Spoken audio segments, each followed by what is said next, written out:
Well, I'm very excited to be back in Denmark again. It's a pleasure to be here and to see many of my friends, some of whom I have known for years. So I'm very excited to see you, and I hope that this presentation is not just informative for you, but also life-changing for both you and perhaps some of your loved ones and friends that may struggle with diabetes. Some people may think that diabetes is something that we're not affected by, but I want you to know that there's lots of different kinds of diabetes. Perhaps some of you know, have you ever known a young person with diabetes? Anyone here? Young person? How about an old person with diabetes? Sure. There's many forms of diabetes, and there are lots of rare forms. There is bronze diabetes, there is diabetes insipidus, but I'm not going to be talking about the rare forms. I'm going to be talking about the three most common types of diabetes. Now, they used to call diabetes juvenile onset, or onset when you're a child, or adult onset. Have you heard about that? But they don't do that anymore. They call them type 1 and type 2. Now the reason why they do that is because that things are changing with diabetes. I'll give you a real story. I picked up a chart when I was in the emergency department, and it was a 6-year-old girl with ear pain, very common complaint. I didn't think it was anything serious. But as soon as I walked in the room, I told my nurse I need a blood sugar. She said, on the 6-year-old? I said, yes, I need a blood sugar now. Now, I was concerned that this 6-year-old had diabetes. Now, the problem with that is that a simple ear infection could be life-threatening in diabetes. You get something called malignant otita externa, where the infection goes from your inner ear. It can go into your skull and then into your brain. So it's very, very serious if the person has diabetes and also has an infection. Even a simple infection can be life-threatening. Now, the amazing thing is that the sugar came back absolutely positive for diabetes. It wasn't even a question. It was way over the top. And so in the English units, it would be over 200. You guys use millimoles? I don't know if you use millimoles for sugar, is that right? So in millimoles, it would be over 10. So she already had diabetes. Now, the reason why I suspected diabetes was not the smell of ketones, which can be an indicator of diabetes. It smells like fruit or nail polish remover. I don't know if any of you ever smelled that with someone who has diabetes. If they're breathing out ketones, you can actually smell the acetone sometimes on them. But the reason why I suspected diabetes on the 6-year-old is because the 6-year-old weighed almost 100 kilos. The incidence of obesity has gone up very, very high in the first world, in the industrialized world. And so there's no longer the juvenile onset, there's no longer the adult onset, because this child, what type of diabetes did she have? Type 1 or type 2? She had type 2, that's correct. She was the insulin-resistant diabetic, versus the type 1 diabetic is that there is an immune reaction that destroys the beta cells in the islets of Langerhans in the pancreas, and then those beta cells no longer can produce insulin. So a type 1 diabetic has no insulin, or very little. A type 2 diabetic, how much insulin do they have? They have lots, actually. They have high insulin. In fact, that's one of the early hallmarks of pre-diabetes is that your insulin levels start to climb because the body is trying to compensate for the resistance, and so it starts pushing out more insulin. Now, I'm going to share with you a diabetes that affects about 2 to 5% of pregnant women. Does anyone know what that is? It's gestational diabetes. Now, why is that a big deal? That's actually intended as a joke. Why is that a big deal? What happens to the baby when the mother has diabetes? Big baby. I mean, I've seen babies 8 kilos, 10 kilos. And the reason why they become that big is why? Why do they get that big? It's not just the sugar. It's not just the sugar, but it is the insulin, right? It's the insulin. You see, mom is resistant to insulin, and they use insulin to treat gestational diabetes. But of course, the baby sees the high levels of insulin from both the mother and also what you inject. And so insulin is a very, very powerful growth hormone. I want you to remember that, because that is going to be important for the next part of our lecture. So insulin, very powerful growth hormone. Even bodybuilders, they abuse insulin to get bigger. Insulin equals anabolic, or growth. Okay? This has become a very important problem in the first world. The Centers for Disease Control, which is the big epidemiological organization in my country for diabetes and other diseases, they have published recently that every child born after the year 2000, I don't know if we have any kids born after the year 2000. They would be 15, I guess, right? I don't think we have any here, but we have found that out of those children that are born after the year 2000, 1 out of 3 will die of complications of diabetes. If they are black or Hispanic, 1 out of 2. So diabetes is on the rise. Diabetes is going to be the epidemic of the modern world. How do you diagnose diabetes?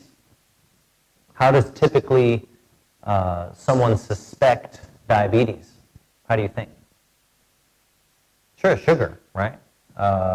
Maybe they have symptoms. Maybe they're thirsty, right, all the time. Maybe they are eating all the time. That's more of the type 1 diabetic, where they're eating all the time and they're really thin.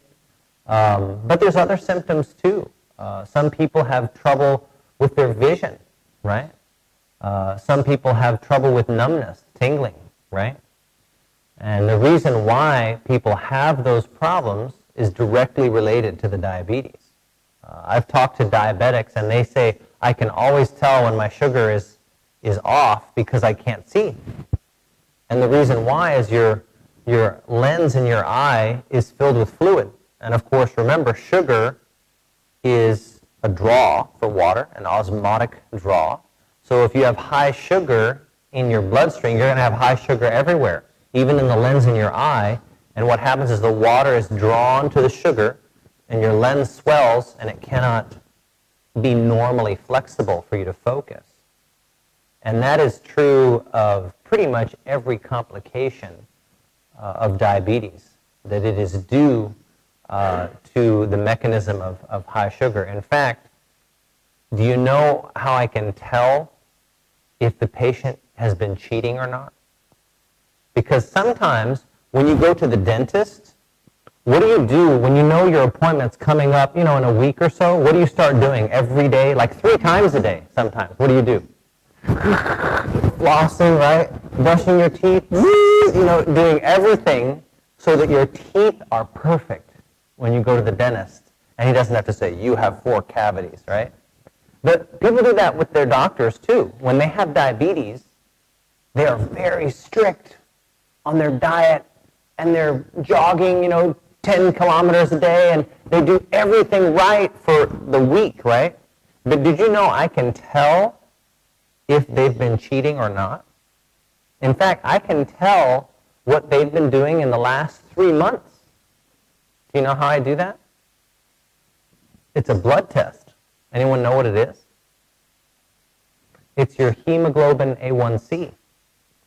And the reason you can check that is because a red blood cell lives for about 90 days.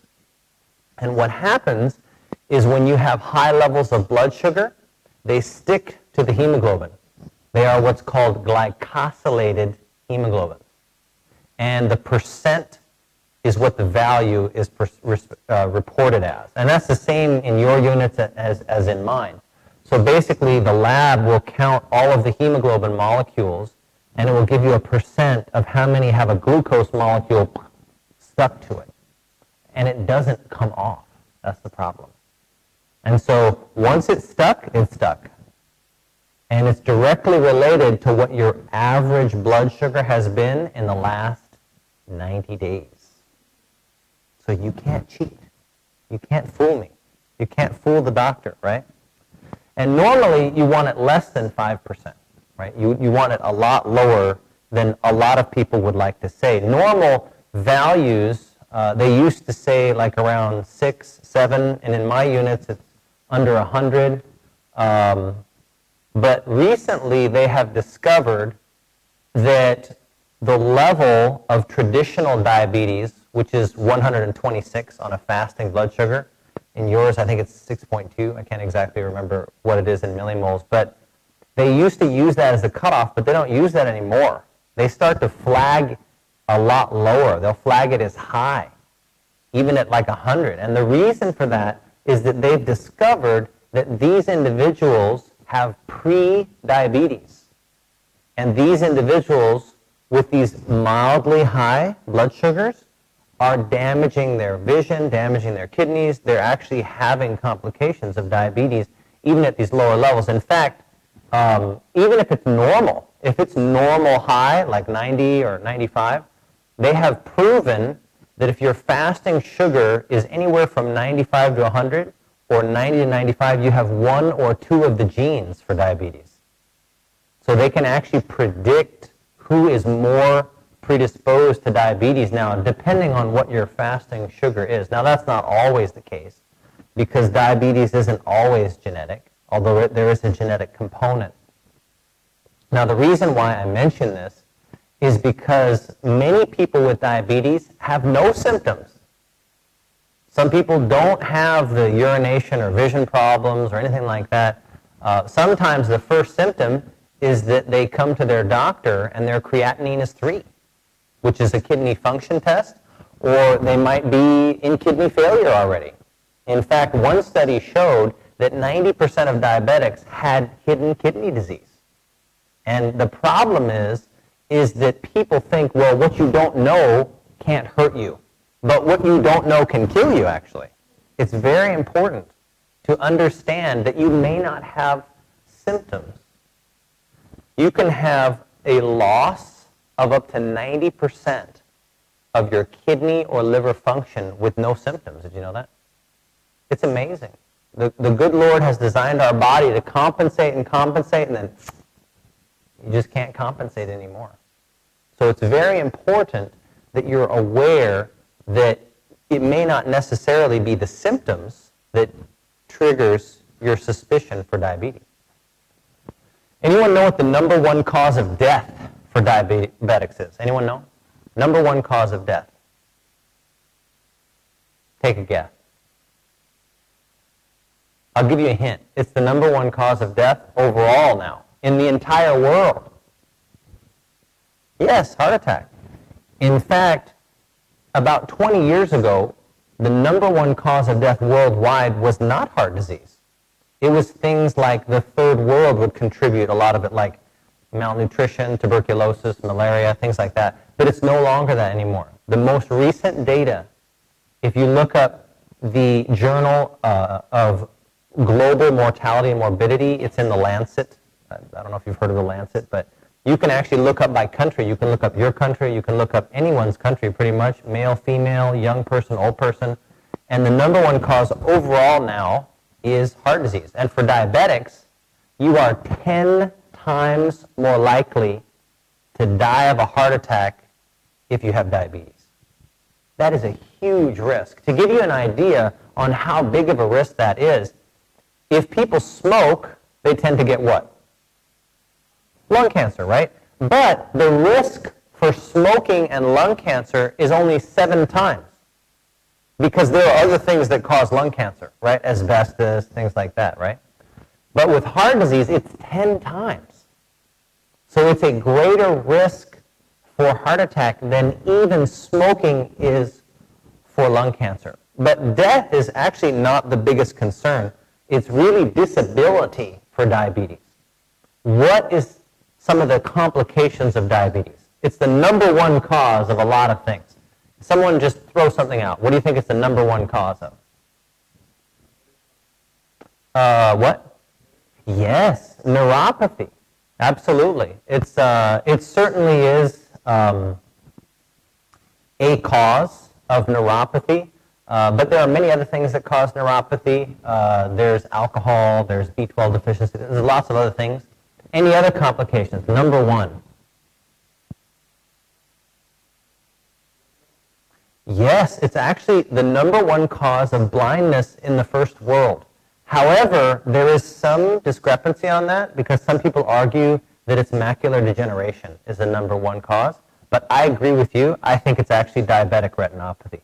And what happens with diabetic retinopathy is you get these blood vessels that grow in the back of your eye. And they're very fragile, and they tend to bleed. And when they bleed, they scar. And of course, you can't see through a scar, right? Your retina is supposed to be transparent. So when you have these scars, then you can't see anymore. So it's very serious. Yeah, so I would agree. That is the number one cause of blindness in the first world. In the third world, it's river blindness, which is trypanosoma, but you don't need to know that. But unless you're from the third world, then you would need to avoid the river blindness. What's else is the number one cause of what? Stress? Yeah, but it's kind of a general thing. But number one cause of dialysis. People on dialysis. Do anyone know anyone who's ever been on dialysis? It's not fun. It is very, very annoying. You know, people who have to go 3 times a week, or even worse, peritoneal dialysis. It's a big problem in terms of affecting your lifestyle, but also you are higher risk for infection because you've got those big catheters going in and out all the time. So it's the number one cause of kidney failure. Now, there is some discrepancy on that because some people argue that the number one cause of kidney failure is hypertension or high blood pressure. But I still think it is actually diabetes. And there is one more thing it's the number one cause of. Amputations. Actually, it's peripheral vascular disease on that, but diabetes is the risk factor for peripheral vascular disease. And you're right, people who have the toes missing or foot or even below the knee BKA amputations or whatever, or above the knee, they're almost always diabetics, right? They're almost always diabetics. So I would agree with that. Some of the literature is mixed on that, but I'll tell you a little story. When I was in medical school, there was a drug for high blood pressure that didn't work very well. In fact, it was so bad that the company that funded the drug was going to pull it off the market. They were already doing human trials, so they had spent a lot of money, and they thought, listen, this isn't going to work, we should just pull it. So they contacted all of the subjects in their trials, and they said, just return the drug, da-da-da-da-da. And the subjects did not want to return the drug. And they said, well, why? Does it work that well? They're like, no, for blood pressure it doesn't work that well, but we like the side effects. They're like, the side effects? That's strange. So they kind of interviewed the subjects as to what the side effects were, and so they took the drug from cardiology and they brought it over to urology. And so a lot of these urologists started doing this trial on these drugs, and all of my friends who are urologists sold their homes, cashed out all their retirement accounts, took on loans, took all their family life savings, and took every last penny they owned and put it into Pfizer, the drug company Pfizer. And in 1 month, they made 700% on their investment. the blood pressure drug was Viagra.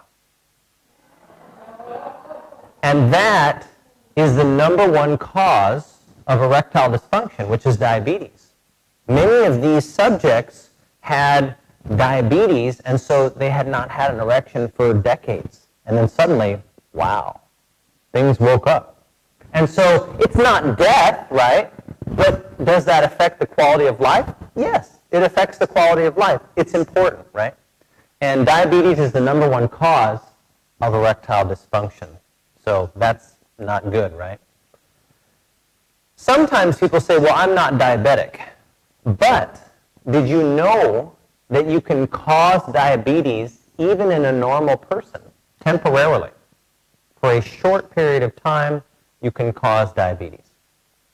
And the reason you can do that is you can eat certain foods, because a lot of foods are very harmful for your body, and your body cannot raise the insulin fast enough. In fact, if you eat a full banana split, which is 5-6 scoops of ice cream, hot fudge, caramel, right? I'm not making you hungry, I hope not. If you eat that in one sitting, it's like you're an uncontrolled diabetic for several hours. And that's the same effect on your immune system. Now, it's not going to last because you have a normal, healthy pancreas, and it's going to overcome that blood sugar and bring it down. But we'll get into that a little bit later on healthy people. So have you ever noticed that when you eat a lot of junk food, maybe ice cream, things like that, then you get sick? There's a reason why you get sick. It's because the normal white blood cell can kill 12 bacteria before it dies. We're going to talk about that a little bit more when we talk about the immune system. An uncontrolled diabetic, the white blood cell can only kill 1 or 2 bacteria before it dies. So because it's glycosylated and it's not as efficient in combating infection. Even if you're absolutely perfect in controlling your diabetes, like you take your insulin, you do everything your doctor says, you still lose 10 years off your life. So to give you an idea on what that looks like, people in the first world tend to live into their late 70s, early 80s. How would you like to only live into your late 60s instead? That's no fun, right? Definitely we want quantity and quality as well. What is the cause of diabetes? Many people believe that because diabetes causes high blood sugar, that the cause of diabetes is sugar, right? That's a very common thought process. Now, I'm not saying that sugar is good for you, but I'm going to share with you a very classic study done at the University of Kentucky many decades ago. This has been known for many, many years, but not many people are aware of the literature. He fed healthy subjects half a kilo of sugar, white sugar, every day for weeks, months, to see if he could provoke diabetes. He checked their urine, he checked their hemoglobin A1C, he checked their fasting sugars, he did glucose tolerance tests on them, everything. He wanted to see if he could induce diabetes, but he could not. Then he switched the study over, took them off the white sugar, and put them on a 60% fat diet. Now, to give you an idea, the average industrialized nation, a rich in fat diet, is about 42%, 45%, 42% fat. This is 60%, so this is really a high-fat diet. And in just 2 weeks, every single healthy subject had urine and blood evidence of diabetes. Every last one of them. Their sugars were off after just 2 weeks on a high-fat diet. So if you remember nothing else about the cause of diabetes, it is fat. The cause of diabetes is fat, both in the diet and on you. So the concept of reversing diabetes, now I'm talking about type 2 diabetes, which is 95% of diabetes. Type 1 diabetes, there's a little bit of controversy there, but it still helps. The same approach still helps. Is if you have a healthy cell. Normally, that cell will use sugar for energy, and it uses fat as storage. Now, the problem is when you stuff too much fat in the cell, it has no more room for sugar. That's the concept. Now, it's a lot more complex than that, and for those of you who are health professionals, you can look up post-receptor defect of insulin resistance in type 2 diabetes. That's a big mouthful. I'll say it again. Post-receptor defect of insulin resistance in type 2 diabetes. You don't have to look that up, but the concept is that the higher the fat in the diet, it fills up the cell, so to speak, so that there's no more room for the blood sugar to get in. And so what happens is that the cell can't get any sugar at all, and it begins to starve. Even though it has plenty of fat, in order to burn a little of the fat, it has to have a little sugar. And the problem with that is that you have people who get into what's called diabetic ketoacidosis. And if you want to understand how that works, has anyone ever heard of the Atkins diet? Atkins diet or low carb? Anyone ever heard of low carb diet? The reason why low carb works is because it makes you a transient diabetic. Did you know that? Because to burn fat, to metabolize fat, you must have a little bit of carbohydrate. And if you drop your carbs very, very low, you can't utilize the fat. So in other words, even if you eat the fats, they can't be utilized normally. In fact, the body converts them to ketones. Ketones are acids. They are poisonous to your body. Your body cannot use them as fuel.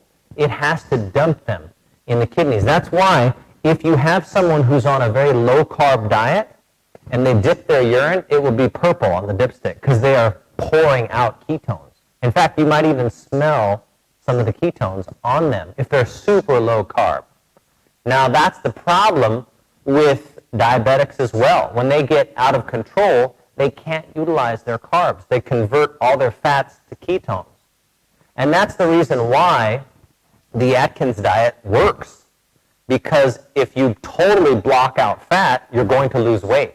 Just like the out-of-control type 1 diabetic, they can't absorb and utilize any of the carbohydrates because they have no insulin, so they start to convert all their fats to ketones. So will you lose weight on the Atkins diet? Well, sure. If you're uncontrolled diabetic, type 1, will you lose weight? Sure, but it's not good for you. Does that make sense?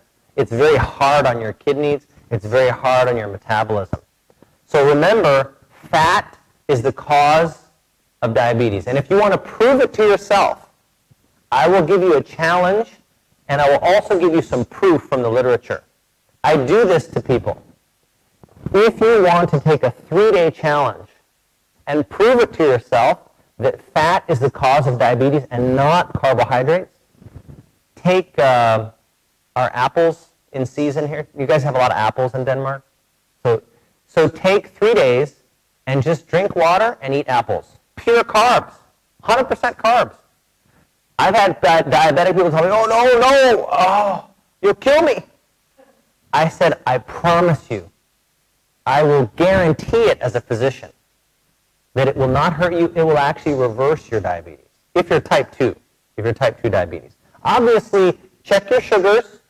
Don't take my word for it. Check your sugars 3 times a day, 4 or 5 times a day if you want, while you're on the apples and water. And you will see your sugars plummet in 3 days. In fact, you may have to talk to your doctor to back off your medication because obviously you don't want to get hypoglycemia, right? That's very dangerous. Hyperglycemia is dangerous, but low blood sugar is even more dangerous, right? Because if you go unconscious, you can die. If your sugar goes high for a little bit, you're not going to die, at least not right away, right? So if you want to prove it to yourself, do the apple fast. Now, these are raw apples, right? In fact, if you have a tree, that'd be the best way to do it. Eat as many apples as you want, fine. Drink as much water as you want, but then that's it. That's all you're eating for 3 days. And if your sugar plummets, that tells you that lifestyle can totally reverse your diabetes.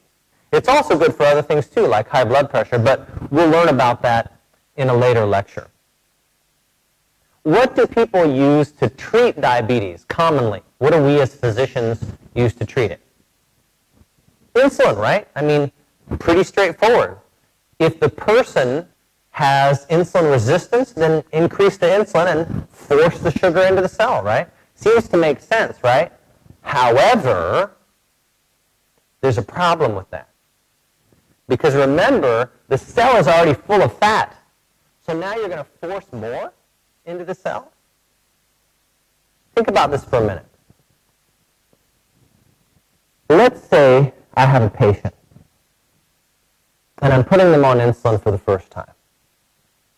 I say, listen, your sugars are out of control, you've already got kidney damage, you've got to go on insulin. You're going to go to the diabetic nurse, she's going to teach you how to give yourself the injections, everything like that.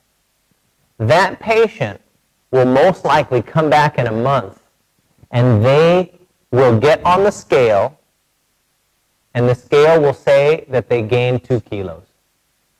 Did you know that? And I tell them, oh, you're not doing what I say. I told you to exercise. I told you to eat better. I'm trying. But I don't know what it is. I just smell food and I gain weight. So we raise their insulin. And they come back in a month. And then they've gained 4 kilos. And I tell them, listen, unless you follow my instructions, I'm going to cut you off from, I'm trying, doctor, please. I am trying. I don't know what it is. Okay, I'm going to have to raise your insulin. And then they come back. Now they've gained 5 kilos. And they're just totally depressed now. They're ready to give up. Why do you think they're gaining weight? What type of hormone is insulin?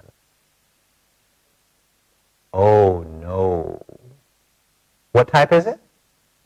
A growth hormone. It is the most powerful growth hormone. In fact, there are certain cancer cells that have such powerful growth mechanisms that they call the hormone insulin-like growth factor. Have you ever heard of that? IGF, IGF-1, IGF-2? Because insulin is so powerful, they compare other hormones to it. Now, the problem with this is that we can frustrate our own efforts. We're wanting the patient to be well, but we're giving them a growth hormone. And remember, the problem with diabetes is that they're overweight to begin with. Most of the time, 95% of type 2 diabetics. Now, there are people called brittle diabetics. That's the exception to the rule. That's very rare. I'm talking about the majority of people.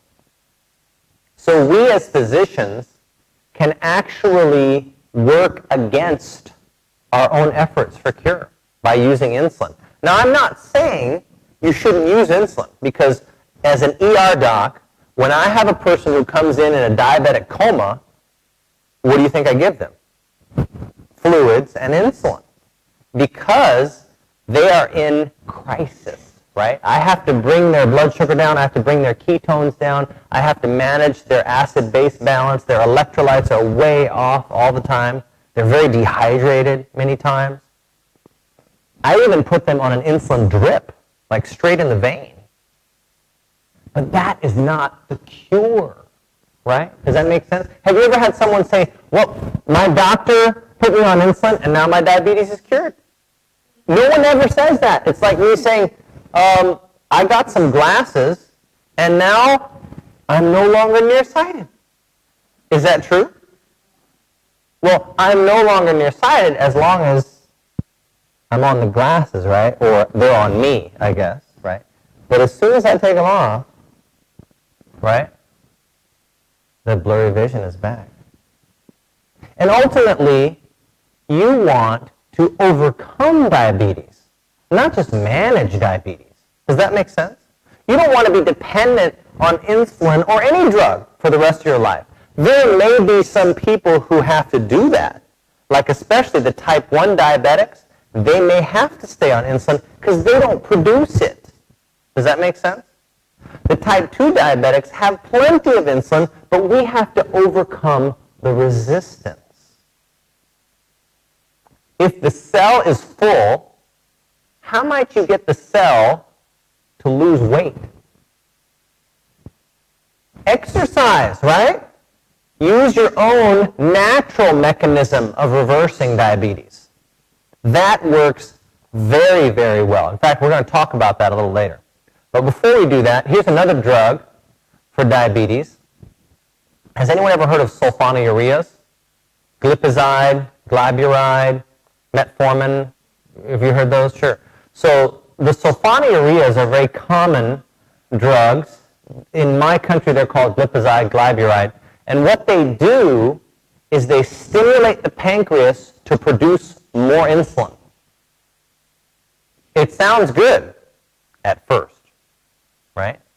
But the risk for producing more insulin is you may produce too much. You may get low blood sugar from that. In fact, the problem with these drugs is that they are all metabolized by the kidney. And what do 90% of diabetics have? Kidney disease, right? So let's say your kidney disease suddenly gets worse. You're not going to be able to metabolize these drugs, so they're going to hang around in your system for a while. In fact, the half-life of some of these drugs is 19 hours. And that's why whenever I have a patient and the paramedics call me and they say, listen, we had a diabetic, he had a hypoglycemic coma, we gave him an amp of D50, which is dextrose, and now he's fine. He doesn't want to come to the hospital. Should we let him stay home? And I say, it depends. They said, on what? I said, what is he on for diabetes? Is he on pills or is he on injection? If he's on one of these sulfonylureas, I always tell him to come to the hospital. Now the reason why is that person feels fine now, but they go to sleep and then they die. Because the half-life of the drug is 19 hours. Just because you give them an amp of D50 and you've cured the sugar problem for now, doesn't mean it's not going to come back. It doesn't mean that the drug's still not in their system.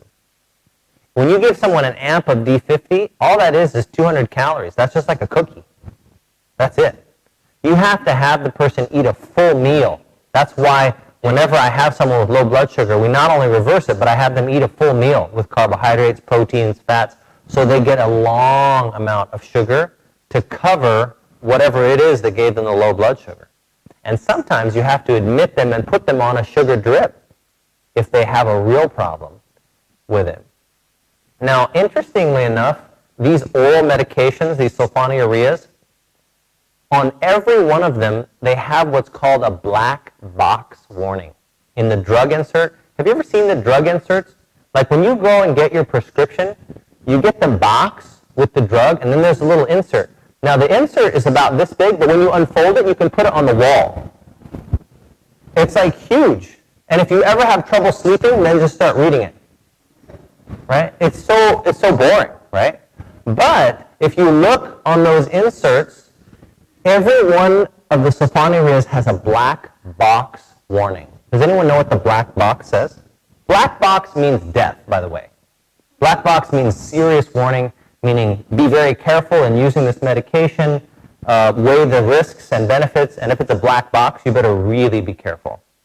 The black box warning for all of sulfonylureas, meaning glipizide, glyburide, all of them, whatever generation they are, they all have the same black box warning, is it says these drugs have been proven to significantly raise the risk of fatal MI, heart attack. Now, wait a minute. Can you remind me what the number one cause of death for diabetes was?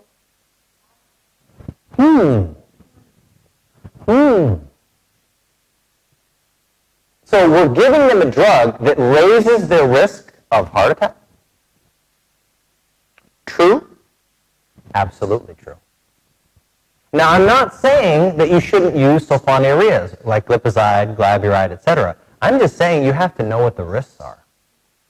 And the problem is you're already 10 times more likely to have a heart attack and die if you have diabetes. Would it be a good idea to raise that risk or reverse the diabetes? Let's say we reverse the diabetes, shall we? And there's other drugs too. Metformin is very common. You've probably heard of it. Glucophage is the trade name. And the reason why it works is that it lowers the insulin resistance in the liver. Now, because it acts on the liver, it's very complicated. It works by inhibiting a certain enzyme in the liver, and you don't need to know what it is unless you're a physician or a medical student. You probably have to learn all that. But the problem is that the risk factor for the drug, as you can guess, is lactic acidosis and liver failure because it acts at the liver. Also, when they put people on the metformin, it is so serious that they have to actually draw your liver function test first. Did you know that? Before they put you on it. Then they have to put you on it, and then they have to draw it again and compare them. And if they go up, they take you off of it right away. They also say if you start metformin, have they ever heard, they say, make sure you don't have muscle soreness. Have you ever heard of that? Muscle soreness? That's also true with the cholesterol drugs too. Like Lipitor and things like that. You've probably heard of that. But you can get some very serious complications with your liver and also what's called lactic acidosis. Now, I'm not saying those are common complications, but they happen, right? The risk of the complications of the treatment program that I'm going to give you is 0. There are no complications. This is the oldest controlled trial known to man. It was done on the plains of Dura at the University of Babylon, hundreds of years ago. The subjects were Daniel, Hananiah, Mishael, and Azariah, or Daniel, Shadrach, Meshach, and Abednego, 4 Hebrew youth from the kingdom of Judah, right? The control group was the rest of the people, right? The intervention was Daniel 1:12. They were placed on a vegan diet. For how long? 10 days. What did they drink? Water. Now, I find that very intriguing because at the end of just 10 days, they were healthier than everybody else. Just 10 days? Can 10 days make a difference if you change your lifestyle? Absolutely it can. And if you think that this is just a fable, I'll show you the scientific literature from 2009 that proves that it's true. But back to the story, at the end of 3 years, was there a significant difference? Not just physically, but now what? Mentally. Do you think a healthy body gives you a healthy mind? Absolutely, right? Perfect health depends on perfect circulation. The same circulation to your liver or your pancreas goes to your brain too. Did you know that? And if your body is healthy, then your mind will be healthy. In fact, Daniel and his friends were 10 times better than anyone else. How would you like to be 10 times better than the next guy? I mean, you'd be in job security for life, right? No one would let you go from their company. They would make sure you were their right-hand man or woman. Now let's discuss this for a minute. Where did Daniel get his idea for a vegan diet? Did he just kind of come up with it on his own? Where did he come up with it? He came up with it from the Torah. The first 5 books, the Pentateuch, right? First 5 books of the Bible.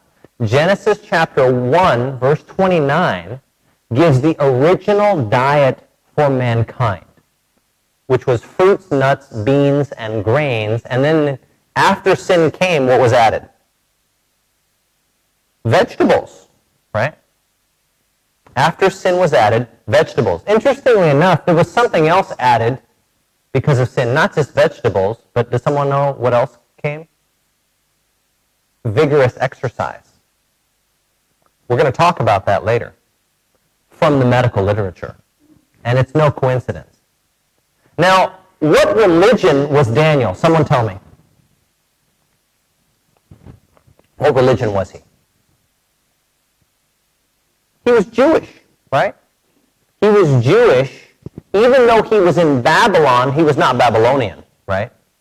He did not worship their way.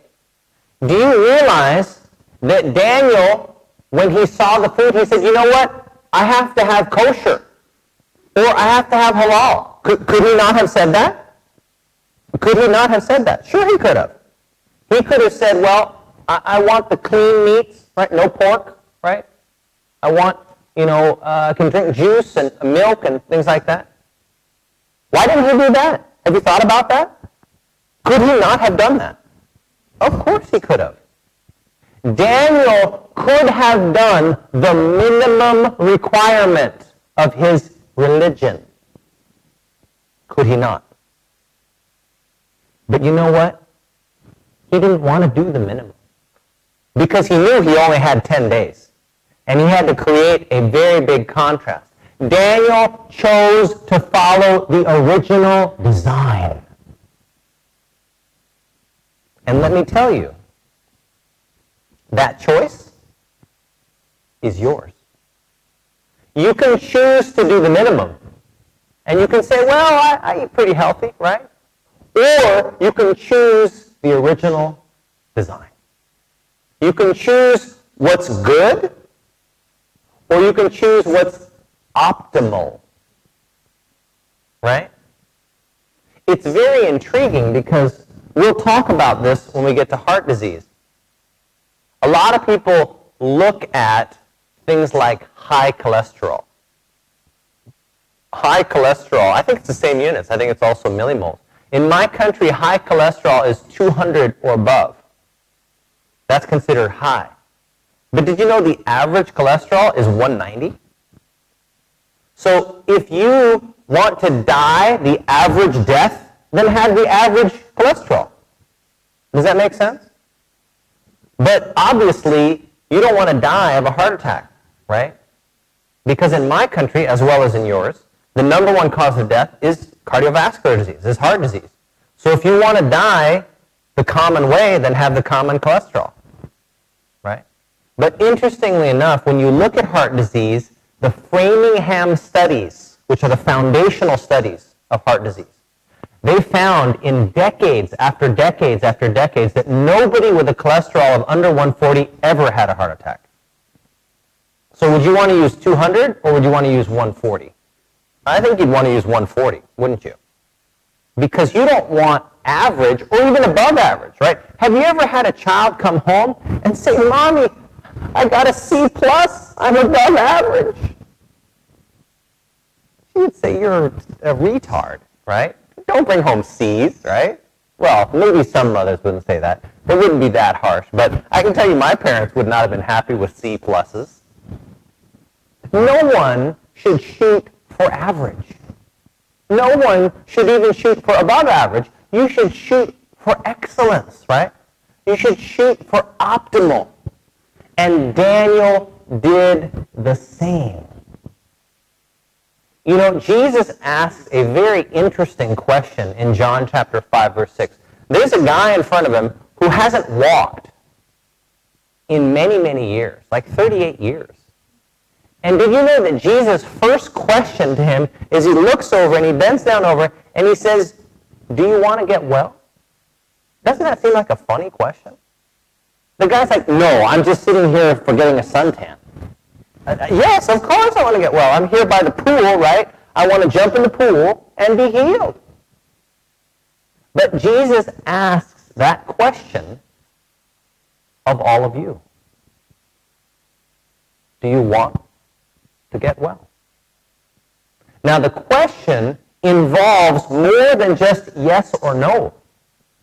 It has to be a strong enough desire for you to change.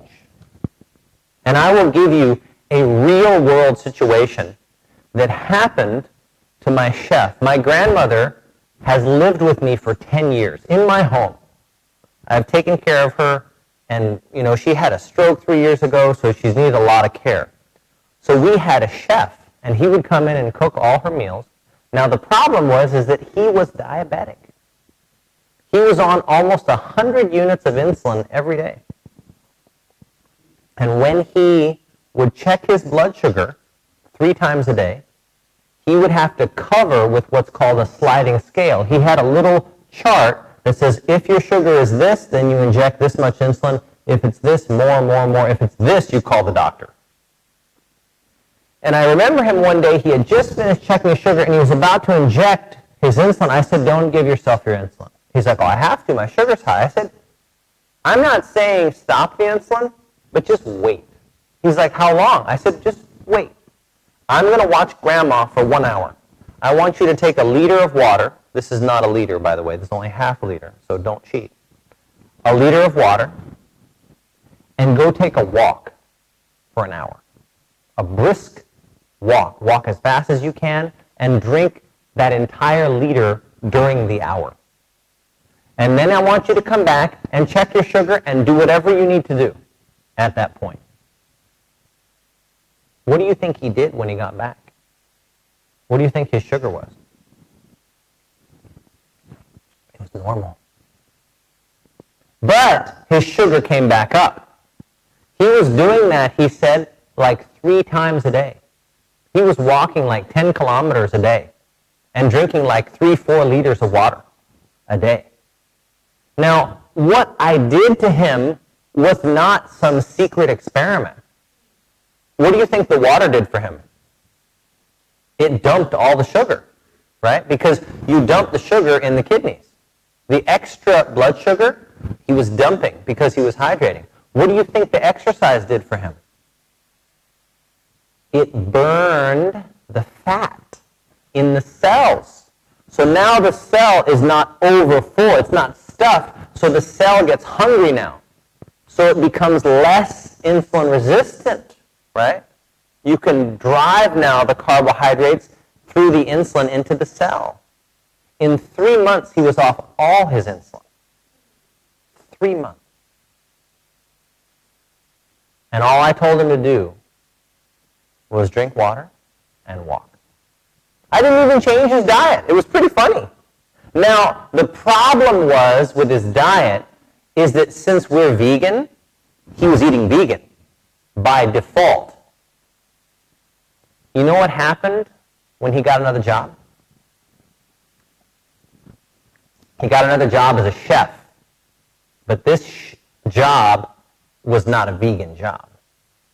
He was in a kitchen and working very fast. He wasn't just cooking for my grandma, but cooking for 100 different people. What do you think happened? He got his diabetes back. He put back on the weight. In 3 months at my house, he lost 20 pounds or about 10 kilos. And he got off all his insulin. But it's not magic. It's just how your body works. When he put the weight back on, what do you think came back? The insulin, right? So it's not any secret. It's just how the good Lord has designed your body. This is from Neil Barnard. If you want to look up the Physicians Committee on Responsible Medicine, Neil Barnard, B-A-R-N-A-R-D, he's the president of that committee, and he published a study in 2006 on the Daniel diet versus diabetes. The gold standard in my country is what's called the American Diabetic Association diet. I'm sure you have a Danish Diabetic Association diet, right? Or a Scandinavian Diabetic Association diet. And so they had the gold standard, which was the diabetic diet, versus vegan. Very simple, 50 patients in each group, 22 weeks.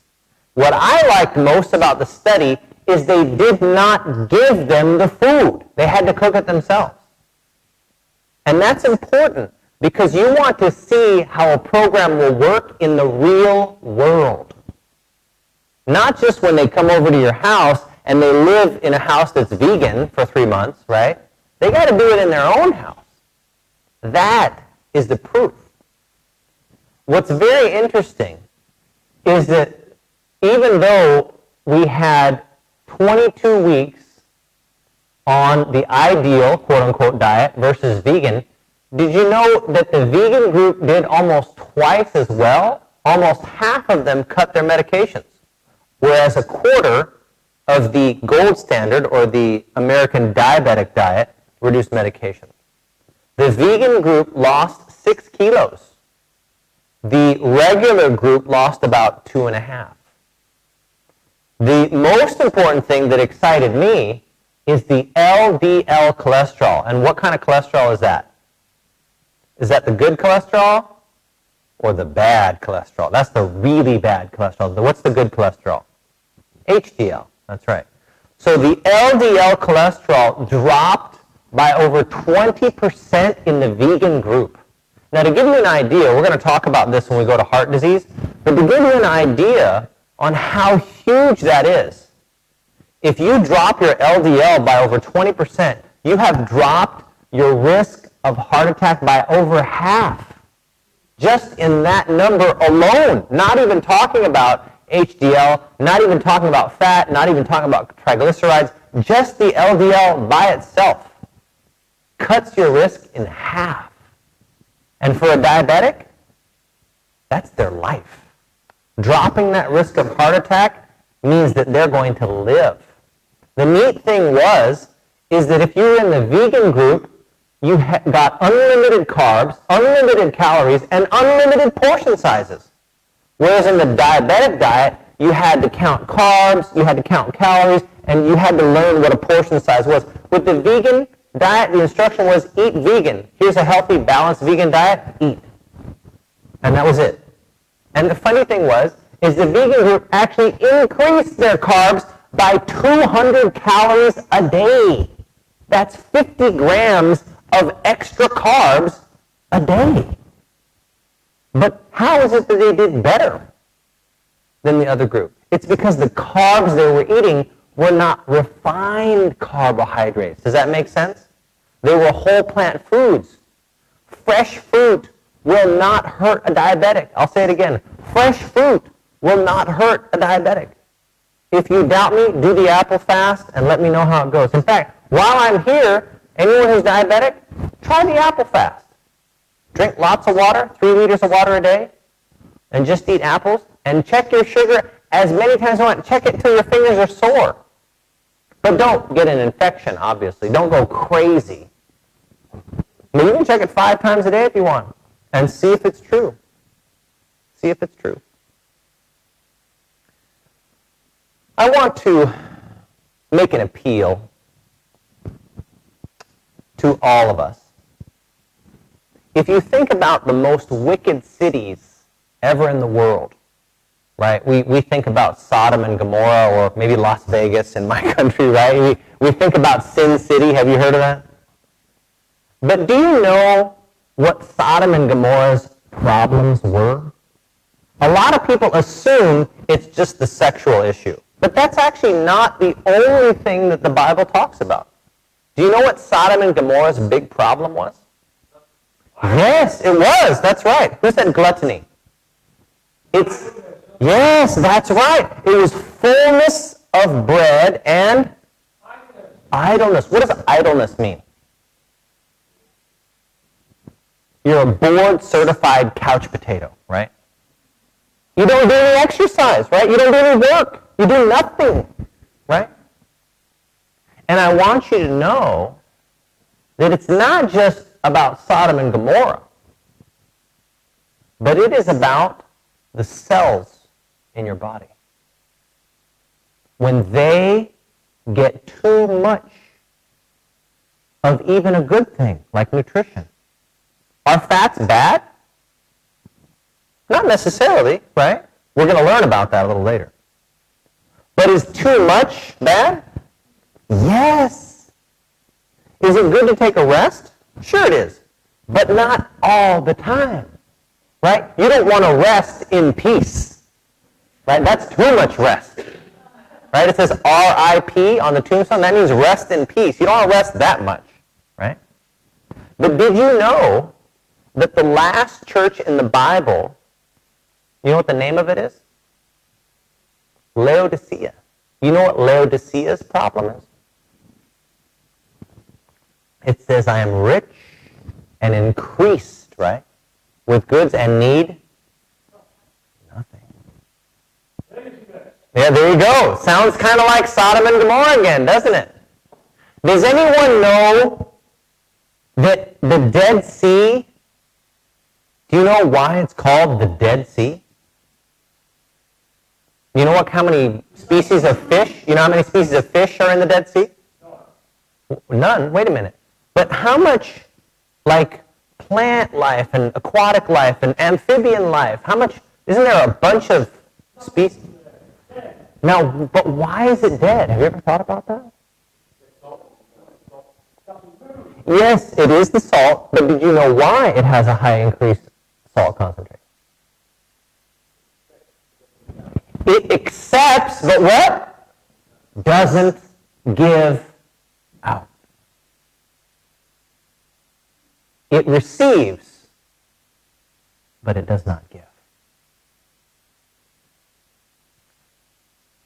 I don't want you to be the Dead Sea. I don't want you to be Laodicea. I don't want you to be Sodom or Gomorrah.